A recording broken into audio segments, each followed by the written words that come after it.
আসসালামু আলাইকুম ওরহমতুল্লাহি ওবরকাতুহ।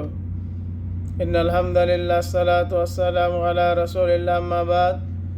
সমস্ত প্রশংসা মহান রব্বুল আলামিনের জন্য। অতঃপর নবী মুহাম্মদ সাল্লাল্লাহু আলাইহি ওয়াসাল্লামের প্রতি দরুদ ও সালাম আল্লাহুম্মা সাল্লি আলাইহি আল্লাহুম্মা বারিক আলাইহি। সম্মানিত দর্শক মণ্ডলী, আপনাদের সামনে আমি আলোচনা করব সিয়ামের গুরুত্ব ফজিলত সম্পর্কে। সিয়াম সম্পর্কে কুরআনুল কারীমে আল্লাহ রাব্বুল আলামিন বলেন, আউযু বিল্লাহি মিনাশ শাইতানির রাজীম, ইয়া আইয়ুহাল্লাযীনা আমানু কুতিবা আলাইকুমুস সিয়ামু কামা কুতিবা আলাল্লাযীনা মিন ক্বাবলিকুম লাআল্লাকুম তাত্তাকুন। হে মুমিনগণ, তোমাদের উপর সিয়ামকে ফরজ করা হয়েছে যেমনিভাবে ফরজ করা হয়েছে তোমাদের পূর্ববর্তী লোকদের উপর, যাতে তোমরা মুত্তাকি হতে পারো। সূরা বাকারা আয়াত নম্বর 183।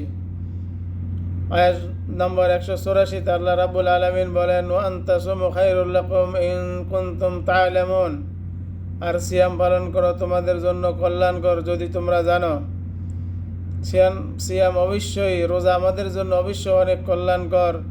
বর্তমান যুগের ডাক্তাররা বলতেছেন শারীরিকের জন্য অনেক বড় উপকার রয়েছে। আখিরাতে আল্লাহ রাব্বুল আলামিন আমাদেরকে এই সিয়ামের প্রতিদান দিবেন। আল্লাহ নবী সাল্লাল্লাহু আলাইহি সাল্লাম বলেন, ইজা দাখাল রমাদান ফুতিহাত আবওয়াবুল জান্নাহ ওয়া গুলিকাত আবওয়াবু জাহান্নাম ওয়া সুলসিলাতি শায়াতিন।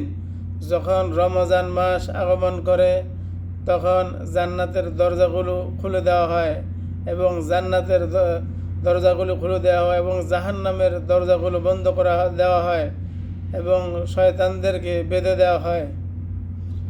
তো এই রমজানের অনেক ফায়দা রয়েছে। রোজা রাখলে আল্লাহ রাব্বুল আলামিন জান্নাত খুলে দেন।